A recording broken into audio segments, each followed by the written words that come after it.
এখানে ভগবান কৃষ্ণ এই গীতার পটভূমি যেটা আমাদের যুদ্ধক্ষেত্র, সেই যুদ্ধক্ষেত্রে তিনি অবতার দিলে অধর্মের নাশ করে ধর্মের অভ্যুত্থের যে পটভূমি সেটা এখানে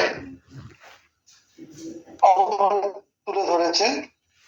রচনা যেটা করেছেন আর কি, কুরুক্ষেত্রে মহাযুদ্ধের প্রস্তুতি সম্পূর্ণ এবং সেখানে দুপক্ষে আমরা জেনেছি যে কৌরব পক্ষে ছিল 11 অক্ষহীন সৈন্য, পাণ্ডব পক্ষে ছিল 7 অক্ষহীন সৈন্য। অক্ষহীন সৈন্য সম্বন্ধ আমরা আপনাদেরকে বলেছিলাম। তো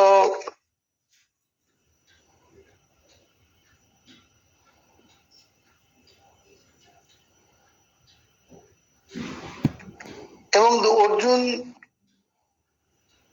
মেন যোদ্ধা এবং একসময় তিনি তার গান্ডীব ধনুর প্রতি তার যথেষ্ট বিশ্বাস ছিল এবং বিপক্ষে যে কারা আছে তার সঙ্গে তাকে লড়তে হবে তিনি যথেষ্টই অবগত ছিলেন এবং স্পর্ধার সঙ্গে একথাও একবার বলেছিলেন যে এই 11 অক্ষহীনী সৈন্য সহ সব প্রতিযোদ্ধাদের তিনি 10 দিনের মধ্যে নিঃশেষে ধ্বংস করে দিতে পারেন। এরকম একজন অর্জুন যোদ্ধা,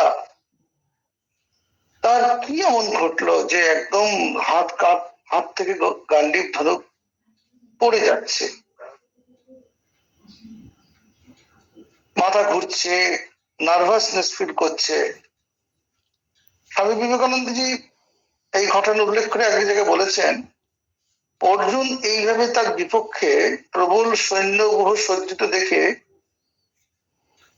ভীত হয়েছিলেন। তার ভালোবাসা তার দেশের ও রাজার প্রতি কর্তব্য ভুলিয়ে দিয়েছিল। সেই জন্য ভগবান তাকে ভণ্ড বলেছিলেন। গীতায় আমরা দেখব, অশোচন্ন শোচস্তং প্রজ্ঞাবাদংশ ভাষসে। তুমি যেখানে শোক করার নয় তুমি সেখানে শোক করছো। কারণ তিনি বলতে চাইছেন যে আমি তো এদের সকলকে মেরে রেখেছি। অর্থাৎ মেরে রেখেছি মানে কি, এদের বিধাতা আমাদের প্রত্যেকেতে আমরা জন্মের সঙ্গে সঙ্গে আমাদের কবে মৃত্যু হবে আমরা সবাই জানি, তবু আমরা সেটা ভুলে যাই। তাই বলতে চাইছেন আমি এদের সবাইকে মেরে রেখেছি, তুমি তোমার শুধু কর্তব্য করো। তাই বলছেন তস্মাৎ উত্তিষ্ঠত কৌন্তেয় যুদ্ধায় কৃত নিশ্চয়। অর্থাৎ তুমি এই সমস্ত ভুলে গিয়ে যুদ্ধের জন্য কৃত নিশ্চয় হয়ে উঠো। কিন্তু ভগবানের এইরকম তিরস্কার বাক্য তার ফল হয়নি। তিনি আরো মোহতে দুর্বলতা হয়ে গেছিল, তার মধ্যে জড়তা এসেছিল। এইটা দূর করার জন্য ভগবানকে 17টা অধ্যায় আরো তাকে উপদেশ দিতে হয়েছিল। এইদিকে এক অর্জুনের উপরে কুরুক্ষেত্রের যুদ্ধের ফলাফল সম্পূর্ণ নির্ভর করছিল। তাই ভগবান পরমাত্মা রূপে অর্জুনের শুধু রথের সারথি তিনি হননি, তিনি তার মনের সারথি হয়েছিলেন এবং তার দেহ মনকে তিনি চালিত করে কল্যাণ পথে বিকারগ্রস্ত অর্জুনকে সুস্থ করে কাজে প্রবৃত্ত করলেন। শ্রীকৃষ্ণ অর্জুনকে যে সমস্ত উপদেশ দিলেন, মূলত তিনি সারা দেশবাসীকে এই উদ্দেশ্যেই তার উপদেশ। ভগবান দেখছেন অর্জুনের মন মোহাচ্ছন্ন বিষাদগ্রস্ত হয়েছে, তাই তাকে স্বধর্ম পালনের জন্য অনুপ্রাণিত করছিলেন। আগে যেটা বলা হলো গীতায় আছে, নিমিত্ত মাত্রং ভব সব্যসাচী। তুমি নিমিত্ত মাত্র, তুমি শুধু নিমিত্ত মাত্র হয়ে যুদ্ধ করো, যা করবো আমি করবো, তুমি শুধু যন্ত্র মাত্র। ঠাকুর বলতেন আমি যন্ত্র, তুমি যন্ত্রী, আমি ঘর, তুমি ঘরণী। তুমি শুধু যন্ত্র মাত্র, যা কিছু করেন আমি করব। ভগবান শ্রীকৃষ্ণই তার যোগমায়ের প্রভাবে অর্জুনের মন সম্মোহিত করে রেখেছিলেন। অর্জুনের মতো মোহ বিষাদের মুহূর্ত প্রত্যেক মানুষের জীবনে আসে। তাই আমরা যদি গীতার মধ্যে দিয়ে যাই, তখন আমাদের যখন এরকম অবস্থা হবে, সেখান থেকে কিভাবে আমরা নিজেদেরকে ফিরিয়ে আনতে পারবো, এটার ক্ষেত্রে এই চ্যাপ্টার আমাদেরকে সেই কাজ করতে সাহায্য করবে, নিজেদেরকে ফিরিয়ে আনার ক্ষেত্রে। ভগবান অর্জুনকে মোহকে অবলম্বন করে সমগ্র মানব জাতির জন্য মোহ নির্মুক্তিকর এই অপূর্ব ধর্মতত্ত্ব গীতার মাধ্যমে প্রচার করলেন, এবং এও দেখালেন যে মানুষ মোহ নির্মুক্তি একমাত্র শ্রী ভগবানের কৃপাতেই সম্ভব। সুতরাং তার শরণাপন্ন হলে আমরা এই মোহগ্রস্ত থেকে বেরিয়ে আসতে পারি। এরপর আমরা দেখবো দ্বিতীয় অধ্যায়। সেখানে দ্বিতীয় অধ্যায় মোট আমরা দেখবো সেখানে 72টি শ্লোক আছে, এবং এই অধ্যায়ের নাম দেওয়া হচ্ছে সাংখ্যযোগ। সাংখ্য শব্দের অর্থ হচ্ছে জ্ঞান। এখানে কর্ম এবং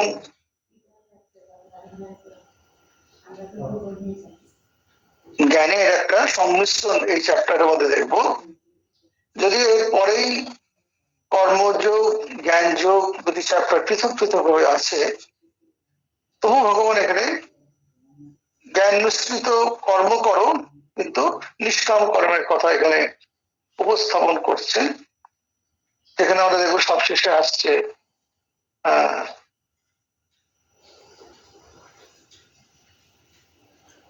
স্থিতভোগের কথা আসছে, দেখবো।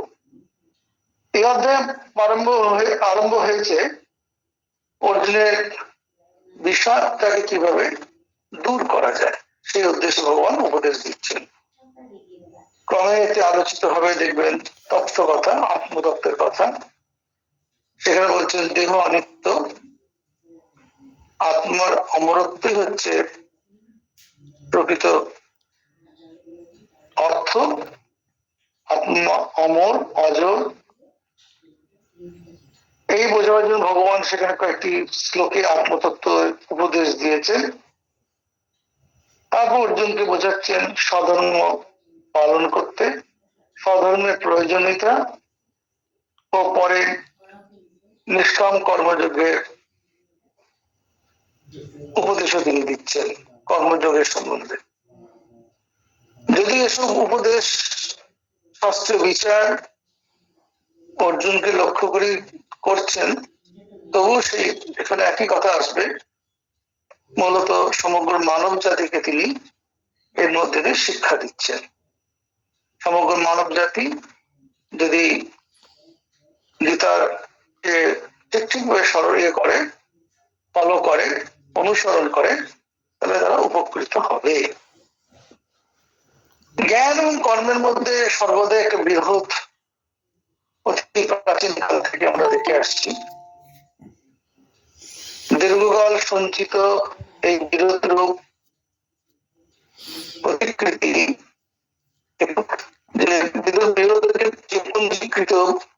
গ্লানি দূরীকরণের জন্য এই অধ্যায় আলোচনা হয়েছে। জ্ঞান ও নিষ্কাম কর্মের সমুচ্চয় করে নিষ্কাম ভক্তি রূপ, মানে জ্ঞান ও কর্মকে সমুচ্চয়, তার মিলনের মধ্যে দিয়ে তাকে কি করছে, এক জায়গায় তুলে জ্ঞানে দিয়ে আমরা যেখানে পৌঁছবো, নিষ্কাম কর্মের দ্বারা আমরা সেই একই জায়গায় পৌঁছবো। এই বলছে সমুচ্চয় করে নিষ্কাম ভক্তিরূপ অমৃত রসে সিঞ্চিত হয়েছে অধ্যায়, যা কিনা মানব জীবনকে অত্যন্ত মঙ্গল সাধন হবে। এবং সবশেষে আমরা দেখবো স্থিতভোগের অবস্থার কথা আলোচনা হচ্ছে। এই অবস্থায় ব্রাহ্মণী শিক্ষিত শাস্ত্রে কথিত হয়েছে, এই অবস্থায় স্থিত হয়ে মানুষ নিষ্কাম কর্ম কিভাবে করা উচিত, নিষ্কাম ভাবে কিভাবে কর্ম করা উচিত তার আলোচনা হয়েছে। এবং সবশেষে ব্রহ্ম নির্বাণ বা মোক্ষ প্রাপ্তির কথা হচ্ছে। আমরা দেখবো কঠোপনিষদের শ্লোক আছে, সেটা এখানে উল্লেখ করা যেতে পারে। सर्वे वेदा यत् पदम आपनोति, सर्वे वेदा यत् पदम आपनोति, पदम आमनुन्ति, पदमामनुन्ति, तपांसि सर्वाणि यत् च यत् वदन्ति, यत् इच्छन्त ब्रह्मचर्यं चरन्ति, तत्ते पदम संग्रहेण ब्रवीमि ओम इत्येतत्। অর্থাৎ বেদসমূহ এক বাক্যে যে ঈপ্সিত বস্তু প্রতিপাদন করে, ঈপ্সিত বস্তুর কি না ওম। বেদসমূহ এক বাক্যে যে ঈপ্সিত বস্তু প্রতিপাদন করে, সে প্রতিপাদন বস্তুর কি না ওম। অখিল তপস্যাদি যা প্রাপ্তি সহায়, এবং সে ওম ওঙ্কার বলে পৌঁছতে গেলে সে কি করতে হয় না, তপস্যার মাধ্যমে তাকে পাওয়া যায়। যাকে প্রাপ্ত হওয়ার জন্য লোকে ব্রহ্মচর্য ব্রতচারী হয়ে থাকে, সেই ওমের কথাই আমি তোমাকে এখন উপদেশ হিসেবে বলবো। এই পদপ্রাপ্তি হচ্ছে না ব্রাহ্মী স্থিতি বা মোক্ষ প্রাপ্তি। এই চ্যাপ্টার আমরা এটা দেখব, এবং সমগ্র গীতায় যে বিশেষভাবে আলোচিত হয়েছে এই ব্রহ্ম স্বরূপতা প্রাপ্তি, তার কিন্তু দ্বিতীয় অধ্যায় দিয়ে তার মূল যে সুর দেওয়া হচ্ছে, সেটি দ্বিতীয় অধ্যায় দিয়ে শুরু হয়ে যাচ্ছে। এইটা আমরা একটা রূপরেখা দিলাম। তাহলে আমরা দ্বিতীয় অধ্যায় শুরু করার আগে একটু মঙ্গলাচরণ করে নিই। ওম পার্থায় প্রতিবোধিতাং ভগবতাং নারায়ণেন স্বয়ং ব্যাসেন গ্রথিতাং পুরাণমুনিনা मध्ये महाभारतम् अद्वैत अमृतवर्षिणीं भगवतीम् अष्टादशाध्यायिनीम् अम्ब त्वाम् अनुसन्दधामि भगवद्गीते भवद्वेषिणी। আমরা 5-6টা শ্লোককে আমরা উচ্চারণ করে থাকি, আজকে 2-3টে করব, কারণ আমরা চ্যাপ্টারে ঢুকতে হবে। সর্বোপনিষদো গাবো দগ্ধা গোপাল নন্দনা পার্থবৎস সুধীর ভোক্তা দুগ্ধং গীতা অমৃতং মহৎ वसुदेव सुतं देवं कंसचाणूरमर्दनं देवकी परमानन्दं कृष्णं वन्दे जगद्गुरुम्।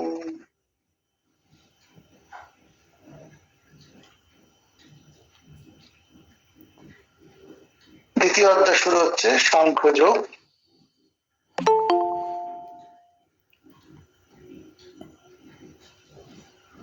संजय उवाच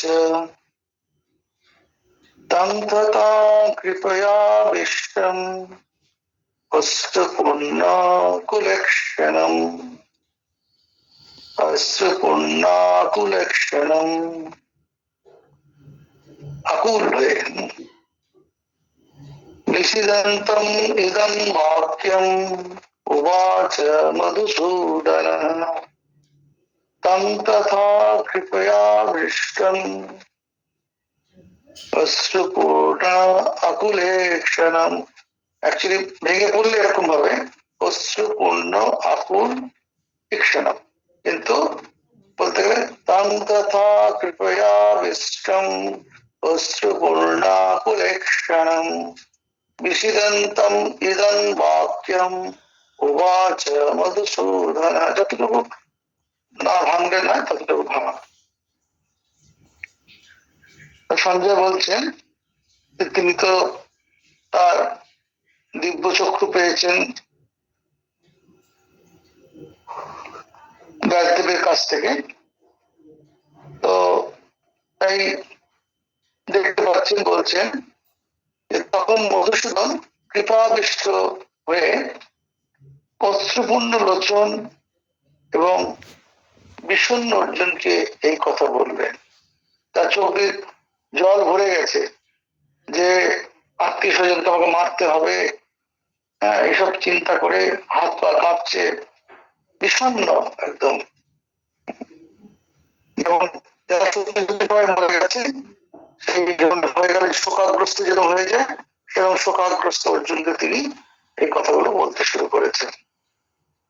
এখন শ্রীরামকৃষ্ণদেব এই শ্লোকের উপরে বলছেন, যদি আমরা দেখি তার কথা আসছে যে দয়া মানে দয়া এবং মায়ার মধ্যে দুটো তফাৎ আছে।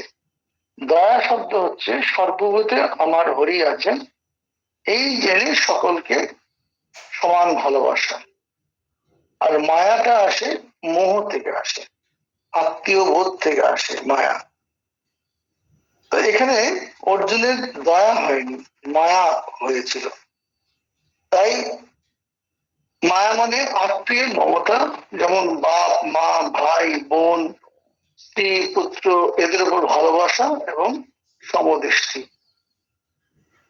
কারোর ভিতরে যদি দয়া দেখো, সে জানবে ঈশ্বরের দয়া।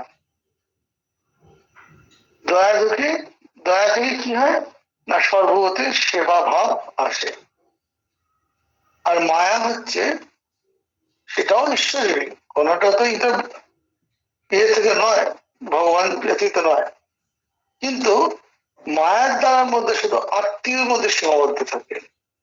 মায়ের দ্বারা তিনি আত্মীয়দের সেবা করিয়ে লন। তবে একটি কথা আছে, মায়াতে অজ্ঞান করে রাখে আর বদ্ধ করে, কিন্তু দয়াতে চিত্ত শুদ্ধি হয়। দুটোর মধ্যে কিন্তু সুন্দর তফাৎ। মায়াতে কি করে, আমাদেরকে অজ্ঞানে মোহতে আচ্ছন্ন করে রাখে, বদ্ধ করে, ওর দ্বারা আমাদের চিত্ত শুদ্ধি হবে না। আর দয়াতে আপনি ধরুন, দয়া তো সকলের প্রতি করা যায়, এবং যখন আপনি তাকে দয়া করছেন তারপর আপনার মনে একটা শান্তি হচ্ছে, তাহলে কি হচ্ছে, চিত্ত শুদ্ধি হয়। তাতে কি হয়, তবে বন্ধন মুক্তি হয়। দয়া মায়া কৃপা এই তিনটি একার্থ বাচক শব্দ, পরোপকার বৃত্তির বিভিন্ন প্রকাশ। আত্ম দিন দক্ষিণ প্রতি করুণা, সেটাকে বলা হচ্ছে কৃপা। তাহলে আমরা বুঝতে পারলাম যে দয়া মায়া এবং কৃপা। দয়াটা হয় সর্বভূতে প্রতি দয়া আমরা করতে পারি, সর্বভূতে তার মধ্যে কি না, তার মধ্যে ভগবান অবস্থান করছেন এই হরি জ্ঞানে আমরা করতে পারি। তার দ্বারা আমাদের কি হয় না, তার দ্বারা আমাদের বন্ধন মোচন হয়, মুক্তি হয়, চিত্ত শুদ্ধি হলে বন্ধন মোচন মুক্তি হয়। আর মায়া হয়, মায়াটাও সেবা, কিন্তু সেটা হচ্ছে আত্মীয় স্বজনের উপরে, সেটা হচ্ছে মোহ। তার দ্বারা কি হয়, আত্মীয় স্বজনের প্রতি যে সেবা, সেটা হচ্ছে মায়া। তো এখানে তাতে কি হচ্ছে না, বন্ধন হচ্ছে। বন্ধন হলে কি হবে, চিত্ত শুদ্ধি হবে না। আর কৃপা হচ্ছে আত্ম দিন দক্ষিণ প্রতি করুণা, দেখে আপনি কৃপা করে কিছু দিলেন, সেটা হচ্ছে কৃপা। তো এখানে বর্তমান শ্লোকে কৃপা অর্থ মোহ নিমিত্ত মমত্ব বোধের স্নেহ বিশেষ, শ্রীরামকৃষ্ণ কথিত মায়ারই রূপান্তর। সুতরাং হলো তং তথা কৃপয়া বিশ্বম অশ্রুপূর্ণ আকুল ইক্ষণম, চোখে জলে ভরে, ইক্ষণ মানে লোচন, চক্ষু, অশ্রুপূর্ণ আকুল ইক্ষণ মানে চোখগুলো জলে ভরে আছে, এবং বিষণ্ণ বিষিদন্তম ইদম বাক্য। এই অর্জুনকে তিনি এবারে কথা বলছেন। অর্জুন ভগবান বলছেন, কি বলছেন?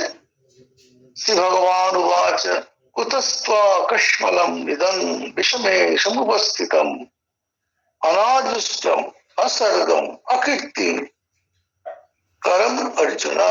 অকীর্তিকর করম অর্জুন মানে বলছে কুতস্থা, কোথা থেকে?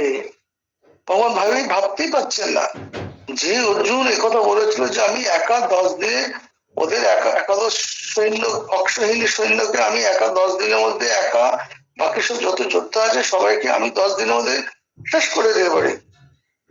সেই অর্জুন আজ বলছে আমার হাতের থেকে ধনুক খসে পড়ে যাচ্ছে এবং সমস্ত মোহগ্রস্ত কথাগুলো বলছে। তাই ভগবান ভেবে পাচ্ছেন না এ কি সেই অর্জুন যে যুদ্ধ করার জন্য এত কৃতসংকল্প ছিল? তাই বলছেন এই সংকটময় মুহূর্তে তোমার এই হলো অনার্যজনিক মানে আর্যদের যে করা উচিত সেরকম তুমি করছো না, অনার্য জনচিত তুমি কর্ম করছো। সর্বহানিকর অকীর্তিকর মুহ কোথা থেকে উপস্থিত হচ্ছে? বলছে অনার্যষ্টম অসর্গম অকীর্তিকরম অর্জুন। যা করলে তোমার কি না অকীর্তি হবে, অস্বর্গ, স্বর্গপ্রাপ্তি তোমার হবে না। যদি তুমি যুদ্ধ করতে করতে কেউ মারা যায় তা স্বর্গ মুক্তি হয়, স্বর্গ প্রাপ্তি হয় ভালো কর্মের জন্য। মুক্তি না হতে পারে, নিষ্কাম কর্ম করলে একমাত্র মুক্তি হয়। সকাম করে করতে গিয়ে যদি মারা যায় তার কি হয়? তার স্বর্গ প্রাপ্তি হয়। তোমার এই সর্বহানিকর অকীর্তিকর মোহ কোথা থেকে উপস্থিত হলো? ভগবান এটা ভেবে পাচ্ছে না, তাই তিনি ওকে জিজ্ঞেস করছেন অর্জুনকে। ক্লৈবম মাস্মগমো পার্থ নহিত ত্বয়ি উপবদ্ধতে শুদ্ধং হৃদয় দৌর্বল্যম ত্যাত্তিষ্ঠ পরন্তপ। আপনারা আমার সঙ্গে সঙ্গে বলতে পারেন, সাউন্ড অন করার দরকার নেই, নিজেরাই বলতে পারেন। ক্লৈবং মাস্মগমঃ পার্থ নহিত ত্বয়ি উপবদ্ধতে শুদ্ধং হৃদয় দৌর্বল্যম ত্যাত্তিষ্ঠ পরন্তপ। এই শ্লোকটি স্বামীজির অত্যন্ত প্রিয় শ্লোক। বলছেন যে আমাদের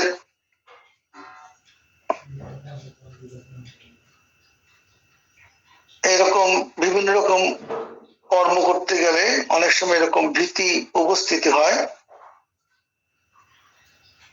হৃদয়ের মধ্যে দুর্বলতা আসে। সেজন্য এখানে অর্জুনকে ভগবান কৃষ্ণ তিরস্কার করছেন, এই হৃদয়ের দুর্বলতার জন্য তিরস্কার করছেন। কিন্তু অর্জুন বলছেন যে তার শারীরিক ও মানসিক দৌর্বল্য আদৌ আসেনি, শুধু অন্যায় ও অধর্মকর বলেই তিনি যুদ্ধ করতে প্রস্তুত নন। তিনি কিন্তু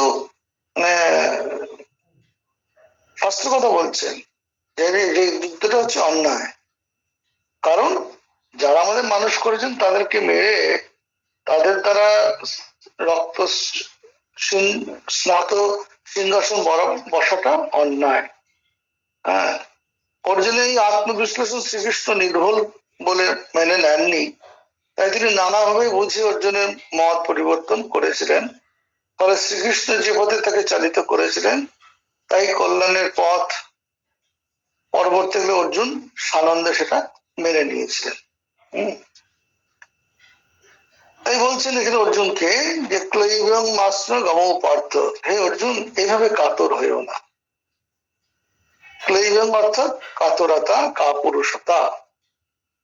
এইভাবে কাতর হইও না, এইভাবে কাতর বা এবং কাপুরুষতা তোমাকে আশ্রয় করছে, এটা শোভা পাচ্ছে না। নইতে ত্বয়ি উপবদ্ধতে, তোমাতে এটা শোভা পাচ্ছে না।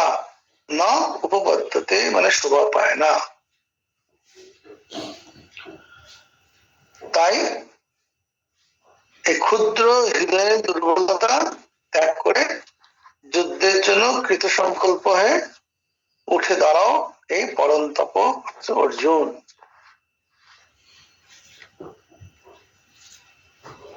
পরন্তপ অর্থাৎ যেখানে শত্রুদের তাপন, শত্রুদের ভীতির কারণ,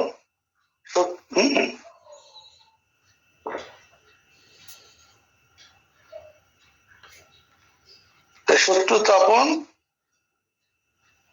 অর্জুন পরন্তপ নিজের হৃদয়ে ক্ষুদ্র দুর্বলতা ত্যাগ করে যুদ্ধের জন্য কৃত সংকল্প হোক।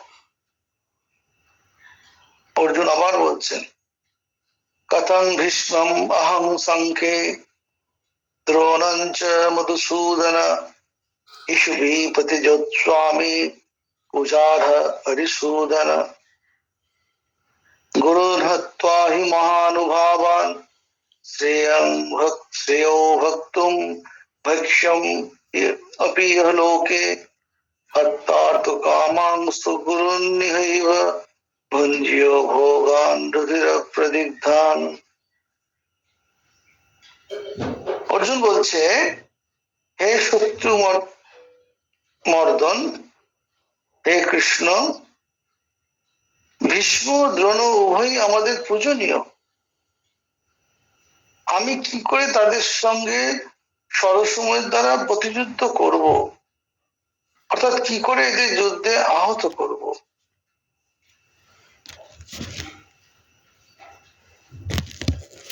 আমি কি করে এদের বাণ দ্বারা আঘাত করব? কারণ এরা সকলেই আমাদের পূজনীয়, ছোটবেলা থেকে এদের কোলে ঢুকে মানুষ হয়েছি। আমি কি করে এদের সঙ্গে যুদ্ধ করব? মহাপ্রভাব গুরুদেব বধ না করে এই সংসারে ভিক্ষায় ভোজন করাও শ্রেয়স্কর। বলছেন যে গুরুন হত্যায় মহানুভাবান, এই মহানুভাবান গুরুদেব মহাপ্রভাব গুরুজনদেরকে বধ না করে এর চেয়ে বরং মহৎ কর্ম হচ্ছে কি না, ভিক্ষা করে জীবনযাপন করো। গুরুদেব বধ করে ইহলোকে যে অর্থ কামাদি ভোগ্যবস্তু আমাকে ভোগ করতে হবে, তা তো গুরুজনদের রুধির লিপ্ত। এটা বলেছিলাম আপনাদের যে গুরুদেব তাদের আমাদের আত্মীয় বর্গদের রক্তের দ্বারা স্নাত সিংহাসনে বসা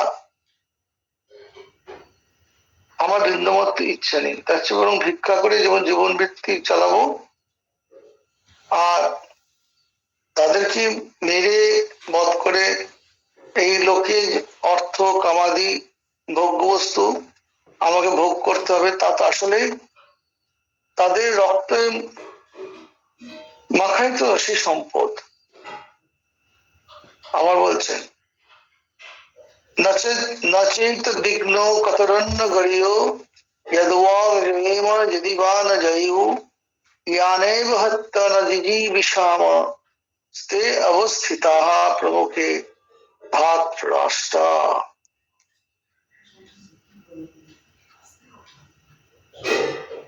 এখানে আমরা জয়ী হতে পারি অথবা আমাদের এরা জয় করতে পারে। এই দুটির মধ্যে কোনটি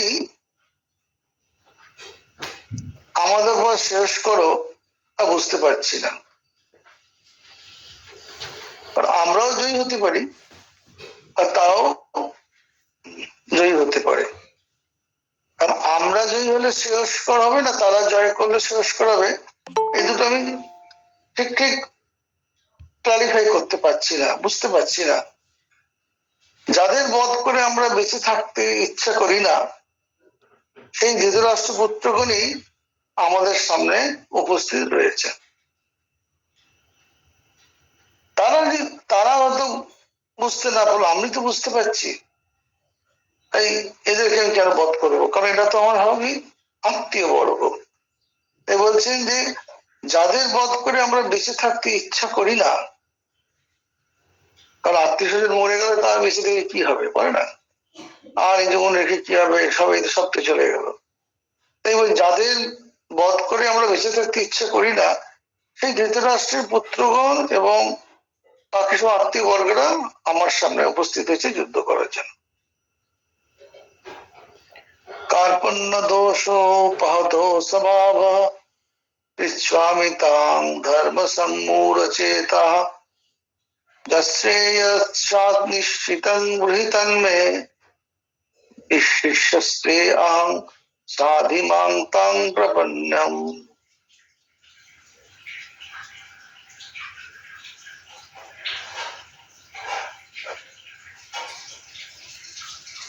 বলছেন যে কার্পণ্য দোষ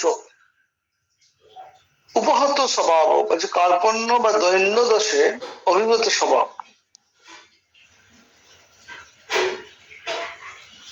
অর্থাৎ চিত্তে তার দীনতা এসছে, দীনতার ভাবে অভিভূত হয়েছেন। কিনা এদের বধ করে কিভাবে বেঁচে থাকবো। দুর্যোধনদের পক্ষে এটা খুব একটা মানে গ্লানিকর বলে মনে হচ্ছে না, এদের মারবার জন্যই তো সে দমকৃত নিশ্চিত। কিন্তু অর্জুন বলছে এই এদেরকে মেরে আমি কি করে বেঁচে থাকবো। এরূপ দুশ্চিন্তাগ্রস্ত চিত্তে দীনতায় আমি অভিভূত হয়েছি, এবং কি করা ধর্ম, প্রকৃতি ধর্ম কি, সে সম্বন্ধে আমার চিত্ত বিমূঢ় হয়েছে।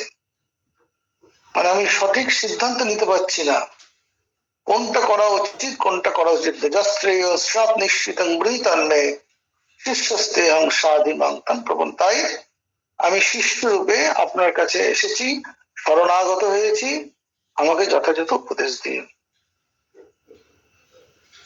কারণ যারা মারা গেলে আমাদের বেঁচে থাকাটাই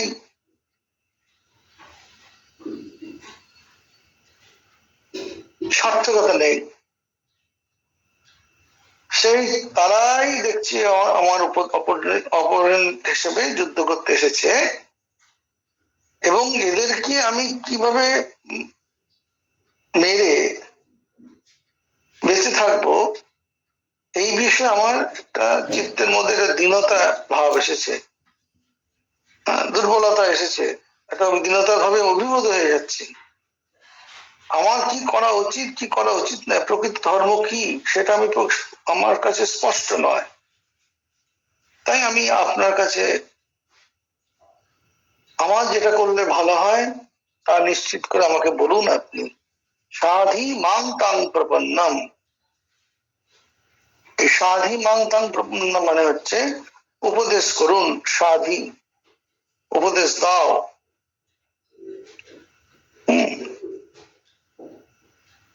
অহং তে শিষ্য ত্বাং প্রপন্নম মাং সাধি। আমি তোমার শিষ্য, তোমার শরণাগত, আমাকে উপদেশ দাও।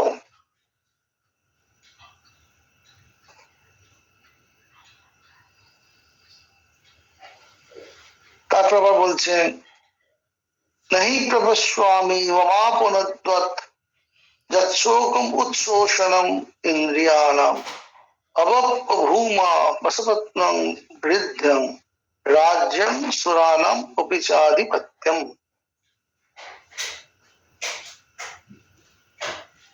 বলছে পৃথিবীতে নিষ্কণ্টক সমৃদ্ধ রাজ্য এবং সুর আলোকের আধিপত্য পেল আমার ইন্দ্রিয়গণের সন্তাপক শোক নির্বাপিত হতে পারে এমন কোন উপায় তো দেখছি না।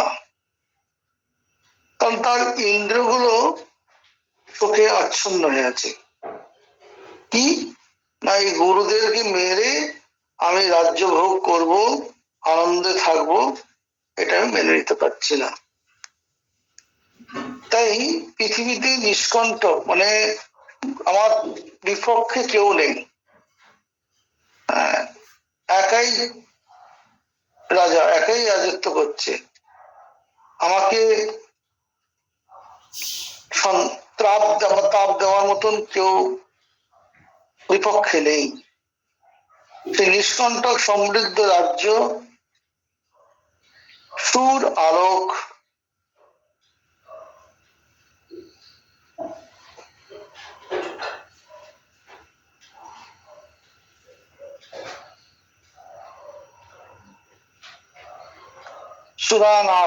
সুরানাম অপিচ দেবতাদেরও আধিপত্য পেয়েও,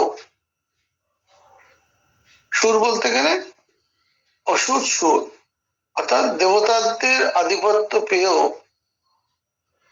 যা আমার ইন্দ্রিয় গ্রামের সন্তাপক হচ্ছে, আমার তাপ সৃষ্টি করছে, শোক সৃষ্টি করছে, সেই অপনোদন করতে পারছেন, তার থেকে আমাকে কি দূর করবে সেটা এখন দেখতে পাচ্ছি না। অর্থাৎ সমস্ত সমৃদ্ধ সম্পূর্ণ রাজ্য নিষ্কণ্টক এবং দেবতাদের প্রতি তার আধিপত্য পেলেও আমার ইন্দ্রিয়গণের যে সন্তাপ সৃষ্টি হয়েছে, সেই সন্তাপযুক্ত শোক নির্বাপিত হতে পারে, দূর হতে পারে, তা আমি কিছুই দেখতে পাচ্ছি না। অতএব আপনি আমাকে যথাযথ উপদেশ দান করুন। সঞ্জয় বলছেন, সঞ্জয় উবাচ এবং উক্তা ঋষিকেশং গুড়াকেশ পরন্তপ নযোৎস ইতি গোবিন্দম উক্তা তুষ্ণীং বভূবঃ। বলছেন যে সঞ্জয় অর্জুনের কথাগুলো শুনে এবার সঞ্জয় বলছেন, অর্জুন বলছে কাকে? ধৃতরাষ্ট্রকে শোনাচ্ছেন। সঞ্জয় বলছেন যে শত্রুত্রাপন অর্জুন ঋষিকেশ গোবিন্দকে এরূপ বলার পর আমি যুদ্ধ করব না একথা বলে তুষ্ণী ভাব অবলম্বন করলেন, নীরব হলেন। তো ধৃতরাষ্ট্রের কিছুটা এটা একটা হয়েছিল যে ধর্মক্ষেত্র, যুদ্ধক্ষেত্র, ধর্মক্ষেত্র, কুরুক্ষেত্রে যে ধর্মযুদ্ধ করবে, তো এইসবে অর্জুনের মধ্যে তো, আমার ছেলের মধ্যে নাও থাকতে পারে, অর্জুনের মধ্যে তো ধর্মভাবটা আছে।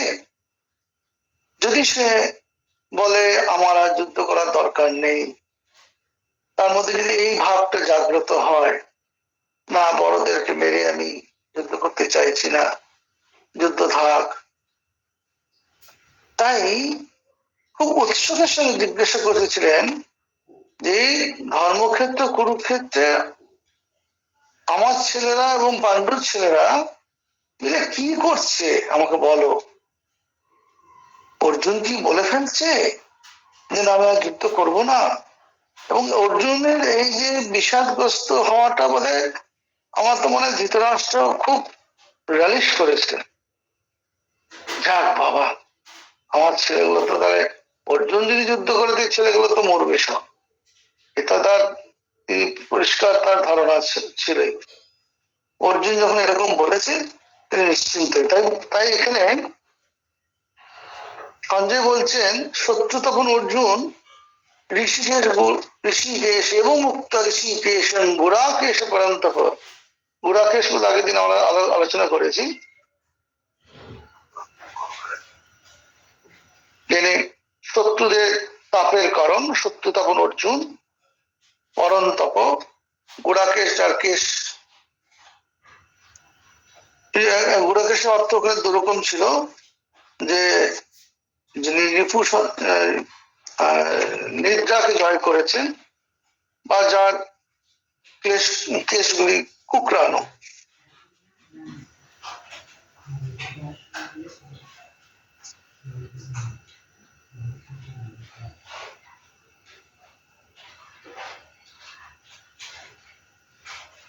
তো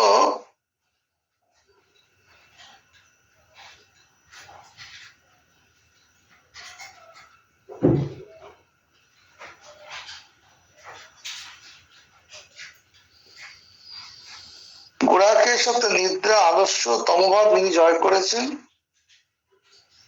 তাকে গুড়াকেশ বলা হচ্ছে।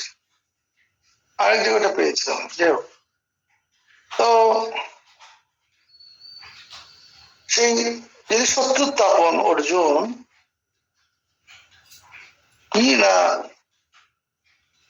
ভগবান কৃষ্ণকে, ঋষিকেশকে বললেন যে আমি না যৎস ইতি গোবিন্দম তুষ্টিং বহুবহ।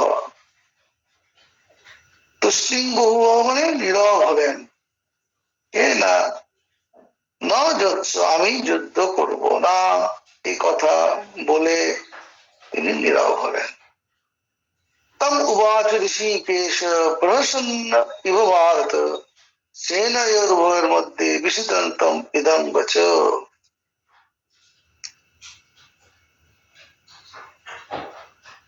হে ধৃতরাষ্ট্র, ঋষিকেশ, শ্রীকৃষ্ণ উভয় সেনার মধ্যে, সৈন্যদের মধ্যে বিষণ্ণ এসে অর্জুনকে যেন হাসতে হাসতে এই বাক্য বললেন। এবং কি বাক্য বললেন সেটা আমরা দেখবো। খুব বকাবকি করবে। তারপর স্বামীজি বলছেন না যে তাকে তিনি বলবেন যে তুমি কি কাপুরুষ, সেটাই বলবেন। তো সেটাই আমরা দেখবো যে ভগবান কয়েকটি শ্লোকের মধ্যে তাকে উদ্দীপ্ত করার চেষ্টা করছেন। হে রাজা ধৃতরাষ্ট্র, ঋষিকেশ, শ্রীকৃষ্ণ উভয় সেনার মধ্যে বিষাদগ্রস্ত অর্জুনকে, অপরপক্ষ দেখছি তো যে অর্জুন বিষাদগ্রস্ত হয়ে বসে গেছে, রথের উপর বসে পড়েছে। অর্জুনকে মৃদু হেসে উপহাসের ছলে একথা বলছেন। শ্রী ভগবান উবাচ অশোচন্ন শোচস্তং প্রজ্ঞাবাদং শুভাশে গতসূয়ংশ নানুশোচন্তি পণ্ডিতা। অশোচন অশোচান অনুশোচ অশোচন্ন শোচস্তং অশোচন অনুশোচ প্রজ্ঞাবাদাঞ্চ ভাসসে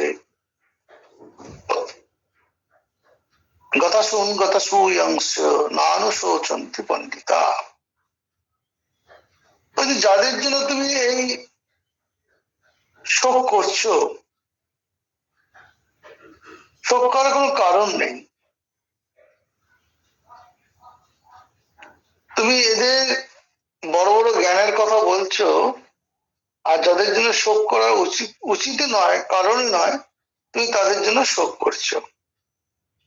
প্রজ্ঞা বাদাংশ ভাষ্য মানে বড় বড় প্রজ্ঞা ব্যক্তিদের ন্যায় তুমি ভাষণ দিচ্ছ, কথা বলছো, এটা করা উচিত নয়, এটা করা উচিত, এটা করা নয়, ঠিক নয়, এসব কথা বলছো। আর যাদের জন্য তুমি শোক করছো, সেই শোক করাটা কোনো যুক্তিই নেই। তুমি কেন যাদের জন্য শোক করা দরকার নেই, কারণ নেই, তুমি তাদের জন্য শোক করে বড় বড় জ্ঞানের মতো কথা বলছো। কিন্তু যারা প্রকৃত তত্ত্বজ্ঞানী, তারা কি মৃত কি জীবিত কারোর জন্য শোক করে না। কারণ জীবন মৃত্যু এটা তো হচ্ছে এই দেহের, আত্মার তো কোনো জন্ম মৃত্যু নেই। আত্মা কোনো জন্ম নেই, মৃত্যু নেই, কারণ তার সৃষ্টি নেই, তাই তার সাথে বিলুপ্তি নেই। তিনি নিত্য শুদ্ধ বুদ্ধ মুক্ত আত্মা, অজর অমর, যার জরা নেই। অমর মানে যিনি চির বিদ্যমান, যার নাশ নেই। তো সুতরাং প্রকৃত তত্ত্বজ্ঞানীরা তারা কি মৃত কি জীবিত এই নিয়ে কখনোই আলোচনা করে না।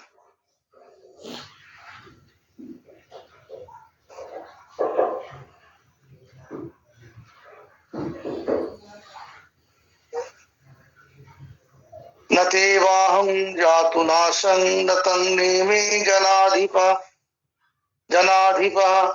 न चैव न भविष्याम सर्वे वयमतः परम् न तेवाहं जातु नाशं न तन्नेमे जनाधिपः।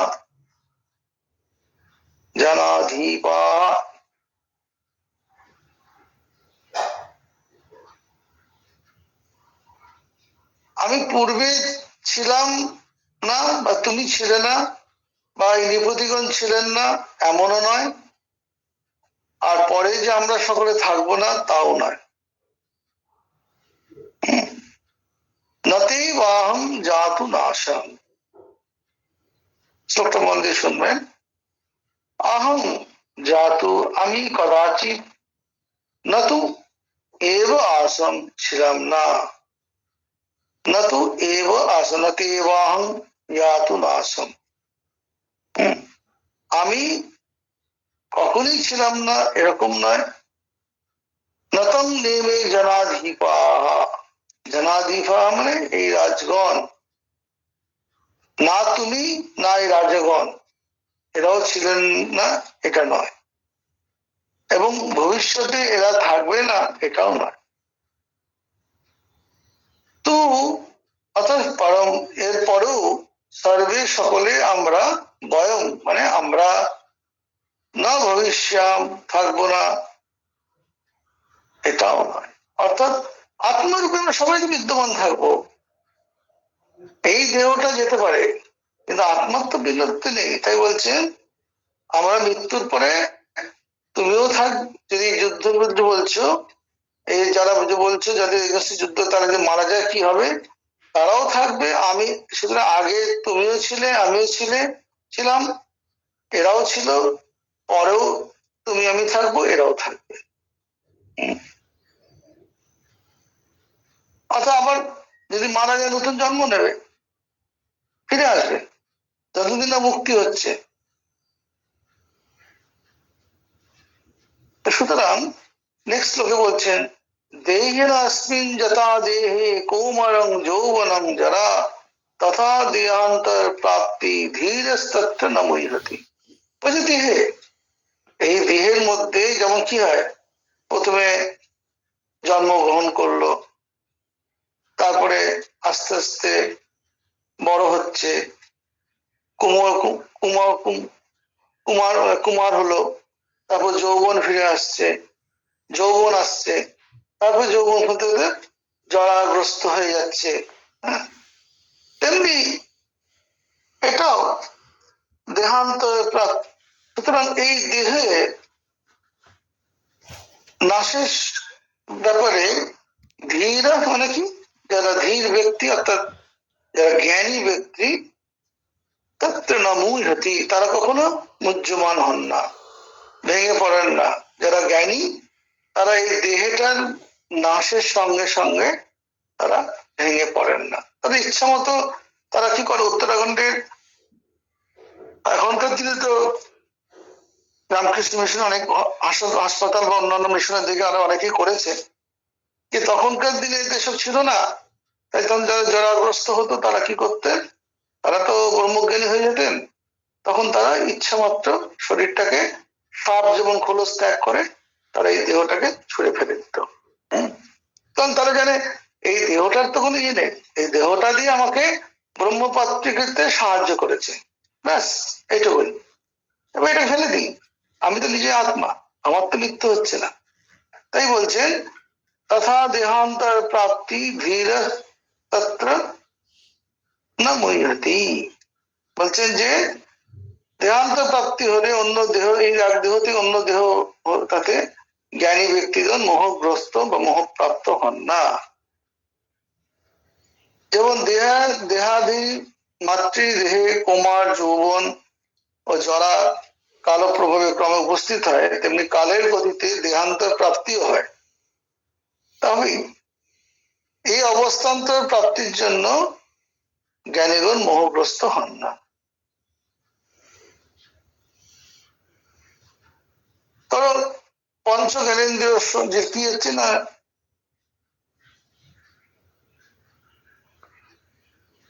পরে আসবো আমরা।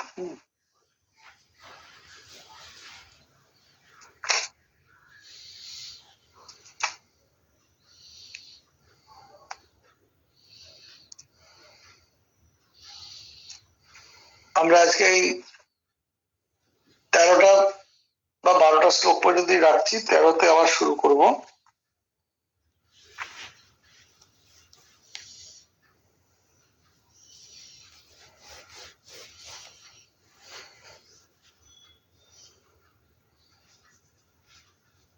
ভগবান বলছেন যে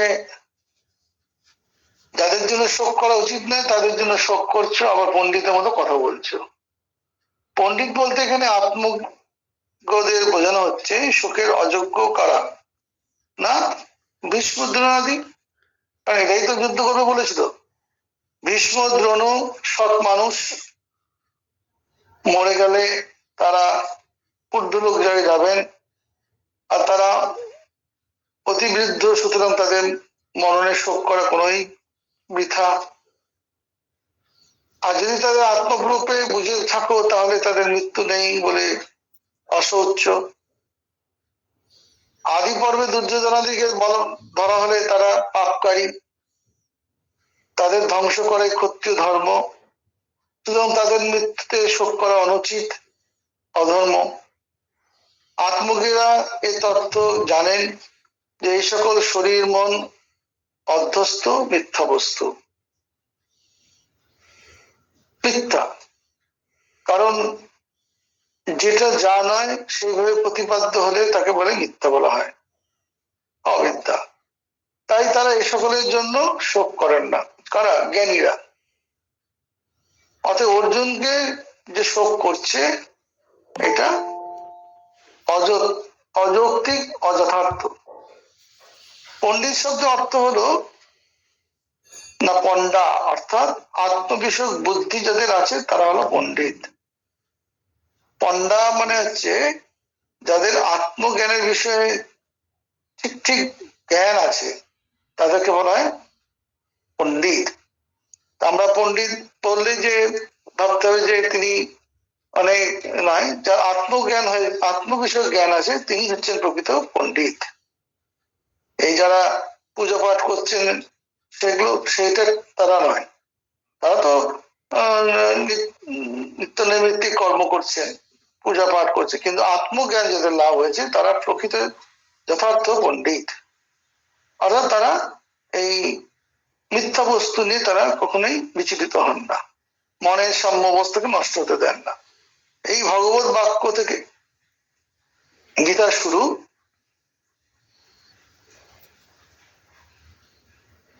তারপর বলেছেন আমি কখনো ছিলাম না এমন নয়, তুমি রাজারাজে ছিল না তাও নয়, এবং পরে আমরা সকলেই থাকবো না এরকম নয়। এখানে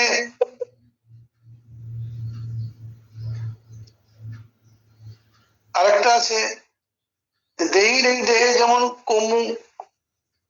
যেমন কোমার ভাব আসবে, কুমার যেটা আমরা বলি না যে এখন কৌমার যৌবন জরা আসতে থাকে, তেমনি দেহী আত্মার কোনো পরিবর্তন ঘটে না, তেমনি দেহান্তর প্রাপ্তিতেও দেহের পরিবর্তন হয়, আত্মার নয়। এই জন্য ধীর ব্যক্তিরা এইসব নিয়ে মোহগ্রস্ত করেন না। যেমন শিশু দেহ থেকে ক্রমে ক্রমে দেহের বৃদ্ধি হয়, স্মৃতি হয়, অপক্ষয় হতে থাকে। এই সকল অবস্থার পরিবর্তন দেহের হলো, আত্মা কিন্তু অপরিবর্তিত থাকে। মৃত্যু বিনাশ নয়, আত্মার ভিন্ন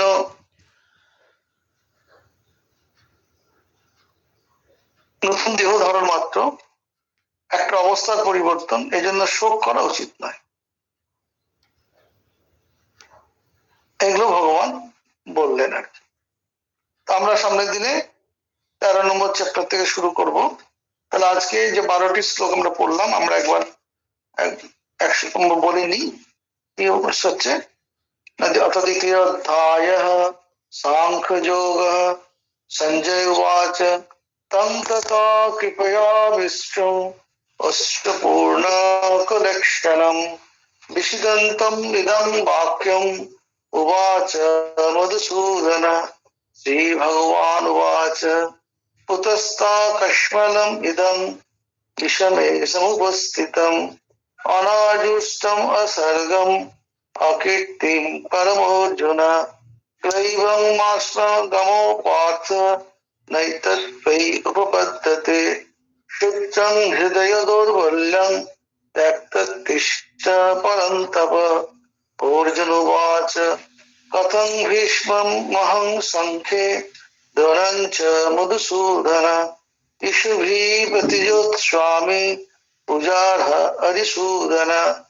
गुरुन् हत्वा हि महानुभावान् श्रेयो भक्तुं भक्ष्यमपीह लोके।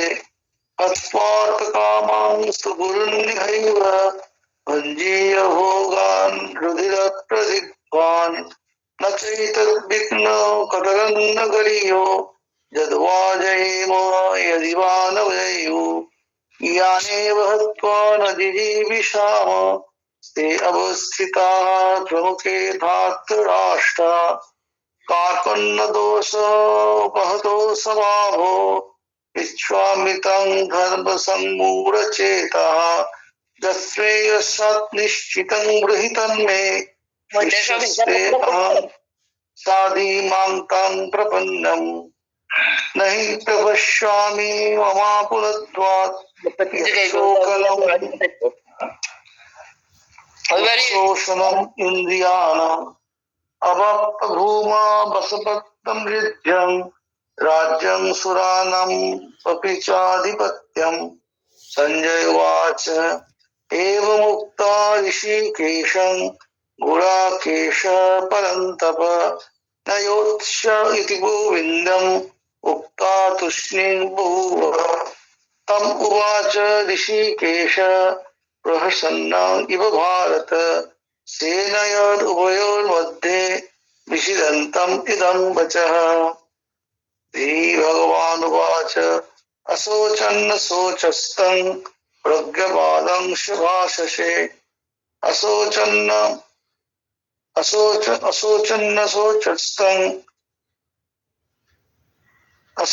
अनुशोचस्तं प्रज्ञावादं शुभाशसे।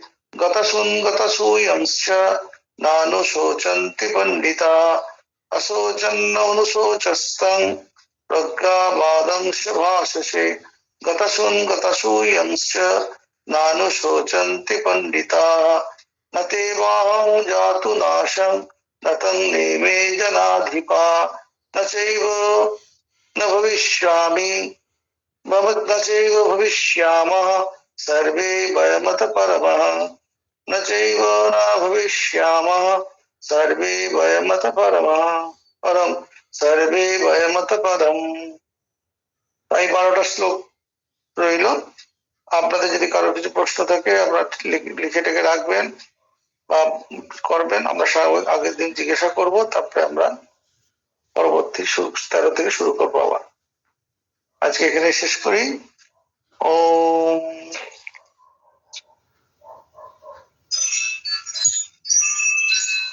वसुदेव सुतं देवं वंशचारु समर्दनं देवकी परमानन्दं कृष्णं वन्दे जगद्गुरुम्। ओम शांति शांति शांति। हरि ओम तत्सत्। श्री राम कृष्णार्पणमस्तु।